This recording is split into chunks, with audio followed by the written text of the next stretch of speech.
ബാധിച്ചിരുന്നുവെങ്കിൽ ഉറപ്പല്ലേ? അങ്ങനെ ഞാൻ പറയുന്നില്ല, അത് ഞാൻ നോക്കാന്നാണ് പറഞ്ഞത്. പക്ഷേ നിങ്ങൾ പറയുന്ന പ്രഥമ ദൃഷ്ടിയാ തന്നെ നോക്കുമ്പോൾ ഇതുപോലുള്ള പരാജയം അവർ വാങ്ങിയിട്ടുണ്ട്, ഏറ്റുവാങ്ങിയിട്ടുണ്ട്. നിങ്ങൾ തൃശ്ശൂര്, കൊടുങ്ങല്ലൂര്, അതുപോലെ രാജരാജേശ്വരി ഉണ്ടല്ലോ നമ്മുടെ തളിപ്പറമ്പ്, പറശ്ശിനിക്കടവ്, ഇതല്ലേ ഏറ്റവും പ്രധാനപ്പെട്ട വിശ്വാസ കേന്ദ്രങ്ങൾ. കൊടുങ്ങല്ലൂര്, ആ വിശ്വാസ കേന്ദ്രങ്ങളിൽ ഒന്നും BJP ജയിച്ചിട്ടില്ലല്ലോ. ഈ വിശ്വാസം പറഞ്ഞു ഗുരുവായൂര് ഒന്നും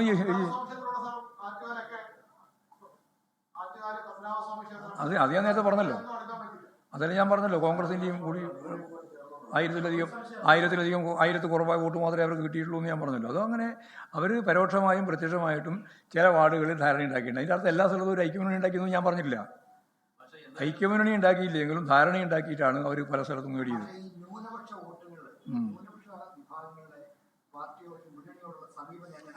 അല്ല, അതാ ഞാൻ പറഞ്ഞത് ന്യൂനപക്ഷങ്ങളുടെ പിന്തുണ ഇടതുപക്ഷ ജനാധിപത്യ മുന്നണിക്ക് ഇല്ലായിരുന്നുവെങ്കിൽ മലപ്പുറം ജില്ലയിൽ 10 ലക്ഷം വോട്ട് ഏതാ? അതെ, ന്യൂനപക്ഷമല്ലേ വളരെ പ്രധാനപ്പെട്ടത്. എത്ര ശതമാനം? ഭൂരിപക്ഷത്തിൻ്റെ വോട്ട് ഞങ്ങൾക്ക് അല്ല, ഭൂരിപക്ഷത്തിൻ്റെ വോട്ട് ഞങ്ങൾക്കുണ്ട്, ന്യൂനപക്ഷത്തിൻ്റെ വോട്ട് ഞങ്ങൾക്കുണ്ട്.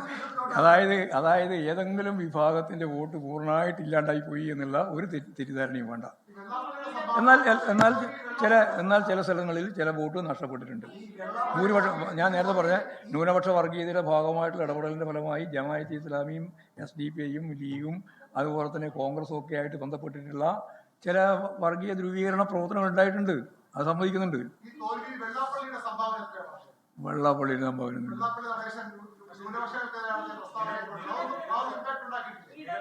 നോക്കാം, അതൊക്കെ നമുക്ക് നോക്കാം. നിങ്ങളുടെ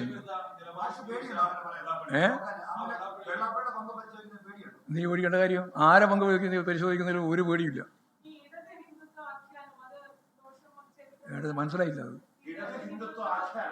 ഇടത് ഹിന്ദുത്വ ആക്കുമെന്ന് പറഞ്ഞാ ഇല്ല. എന്ത് ഫേസ്ബുക്ക്? നിങ്ങളുടെ ഫേസ്ബുക്ക് നോക്കിയിട്ടുണ്ടെങ്കിൽ ആരെങ്കിലും നെഗറ്റീവ് അല്ലാണ്ട് പോസിറ്റീവ് ആകും.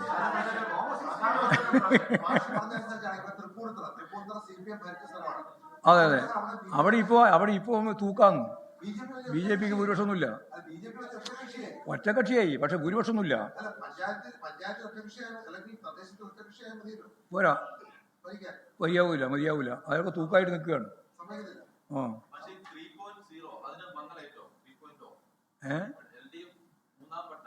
ഉറപ്പല്ലേ മൂന്നാം വട്ടം എന്നുള്ളത്? ഒരു തിരിച്ചടിയില്ല. അതാ നിങ്ങൾ ആദ്യം തന്നെ ഞാൻ പറഞ്ഞു വെച്ചത് അതാണ്. അത് വിചാരിച്ച് നിൽക്കണ്ട. മൂന്നാം വട്ടത്തിൽ ഇനി ഇവർ UDF വരാൻ പോവാണെന്ന് പറയാനാണല്ലോ നിങ്ങളെല്ലാം 80 സീറ്റ് ഇപ്പോൾ പറഞ്ഞത്. ഞാൻ നോക്കിയപ്പോൾ 80 സീറ്റല്ലേ ഉള്ളൂ എന്നുള്ളതാണ് ഇപ്പം കണ്ട ഏറ്റവും പ്രധാനപ്പെട്ട മാറ്റം. വെറുതെ ആവശ്യമില്ലാതെ ചോദിച്ചു.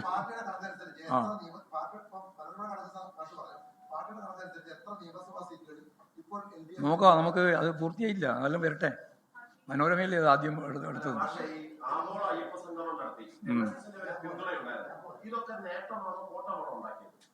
അല്ല, ആ സമ്മേളനം നല്ല നാട്ടല്ലേ?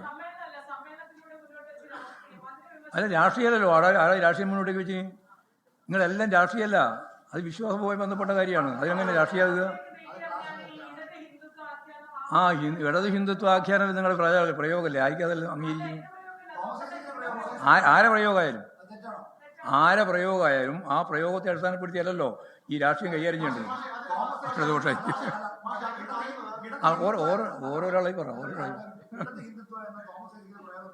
ഇടത് ഹിന്ദുത്വം എന്ന് പറഞ്ഞാൽ എന്താ ഉദ്ദേശിക്കുന്നത് എനിക്കറിയില്ല. അത് ഐസക്കിനോട് ചോദിച്ചാണ്. പാർട്ടി ചർച്ച ചെയ്തിട്ടുണ്ട്.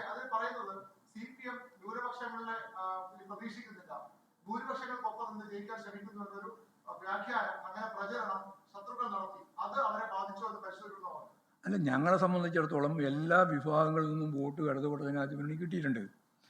കിട്ടിയതിൽ ഏറ്റക്കുറച്ചിലുണ്ട്. ഏറ്റക്കുറച്ചിലിൻ്റെ കാര്യമാണ് ഞാൻ പറഞ്ഞത്. ഭൂരിപക്ഷ വർഗീയത അതിശക്തിയായിട്ട് പ്രചരിപ്പിച്ചിട്ടും അവർ പ്രചരിപ്പിച്ചതുപോലെ വിശ്വാസി സമൂഹം ഈ പറയുന്ന BJPക്ക് അനുകൂലമായി മാറിയിട്ടില്ല എന്നതാണ് തിരഞ്ഞെടുപ്പിൻ്റെ ഏറ്റവും പ്രധാനപ്പെട്ട ഒരു കാര്യം. 2, ന്യൂനപക്ഷ വർഗീയതയുമായി ചേർന്ന് പൂർണ്ണമായ അർത്ഥത്തിൽ ലീഗും കോൺഗ്രസും ചേർന്ന് ജമാഅത്തെ ഇസ്ലാമിയെയും അതുപോലെ തന്നെ SDP-യെയും ചേർത്ത് നിർത്തിയിട്ടും ആ സമുദായം ഉൾപ്പെടെയുള്ളവരുടെ മുഴുവൻ വോട്ടും അവർക്ക് നേടാൻ സാധിച്ചിട്ടില്ല. അതാണ് നമുക്ക് കാണാൻ സാധിക്കുന്നത്. ഈ രണ്ട് പ്രവണതകളെയും അതിജീവിച്ചുകൊണ്ടാണ് മതനിരപേക്ഷ ഉള്ളടക്കത്തോടെ ഇടതുപക്ഷ ജനാധിപത്യ മുന്നണി ശക്തിയായിട്ട് മുന്നോട്ടേക്ക് വന്നിട്ടുള്ളത്, പൊരുതിയിട്ടുള്ളത്.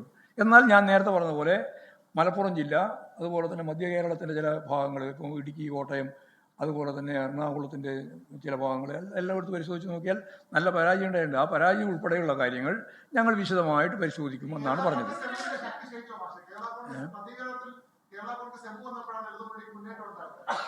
അല്ല, കേരള കോൺഗ്രസ് ഇപ്പോഴും ഞങ്ങളൊക്കെ ഉണ്ടല്ലോ. പക്ഷേ അത് ഉള്ളതുകൊണ്ട് മാത്രമല്ലല്ലോ ജയം ഉണ്ടായിട്ടുള്ളത്, ഇപ്പം പരാജയം ഉണ്ടായിട്ടുള്ളത്. രണ്ടും കാണണ്ടേ അതേപോലെ.